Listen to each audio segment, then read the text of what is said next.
L'autre élément, c'est la sécurité. La présence de bases militaires étrangères au Sénégal.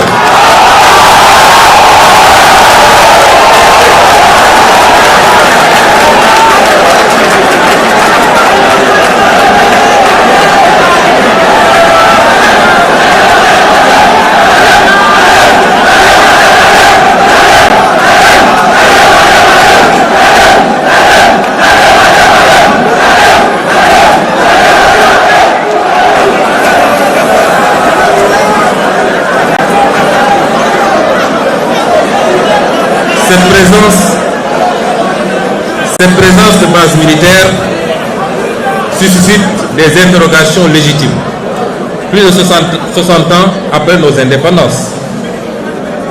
Nous devons nous interroger sur les raisons pour lesquelles l'armée française, par exemple, bénéficie toujours de plusieurs bases militaires dans nos pays et sur l'impact de cette présence sur notre souveraineté nationale et notre autonomie stratégique.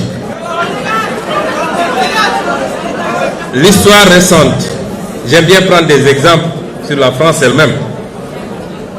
L'histoire récente de la France est très riche en anecdotes intéressantes sur la problématique et les enjeux de la question sécuritaire. Entre 1956 et 1958, vous êtes historien, je ne le suis pas. Je peux me tromper sur les dates et même sur les faits.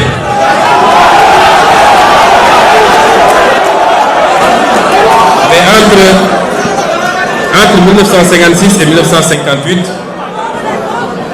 c'est-à-dire après la Deuxième Guerre mondiale, les Américains eurent le projet d'installer sur le territoire français un stock d'armes nucléaires et de missiles balistiques. Le projet buta sur la double question du commandement et du contrôle des missiles, dont le déploiement était admis par les militaires français comme un bon moyen d'accroissement du pouvoir dissuasif de l'OTAN. L'armée de l'air de la France jugeait alors inacceptable le principe selon lequel les escadrons de missiles balistiques resteraient sous commandement américain. Ces unités devaient impérativement être sous commandement national. Dès son arrivée au pouvoir, le général de Gaulle, encore lui, lors de la réunion de défense du 7 juin 1958, avisa que ces armes devront être obligatoirement sous contrôle français et que la France réclame le droit de donner son avis dans le déclenchement d'une éventuelle guerre nucléaire, toutes conditions jugées excessives par les Américains au point qu'un accord n'ait pu être conclu.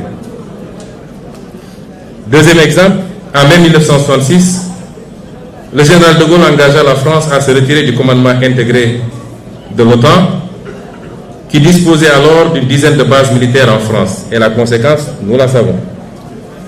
Et justifia cette décision par la volonté de la France de disposer d'elle-même, volonté qui est incompatible avec une organisation de défense dans laquelle elle est subordonnée. Je réitère ici la volonté du Sénégal de disposer de lui-même, laquelle volonté est incompatible avec la présence durable de bases militaires étrangères au Sénégal.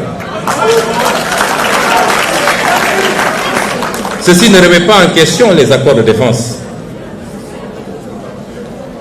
Nous entretenons les accords de défense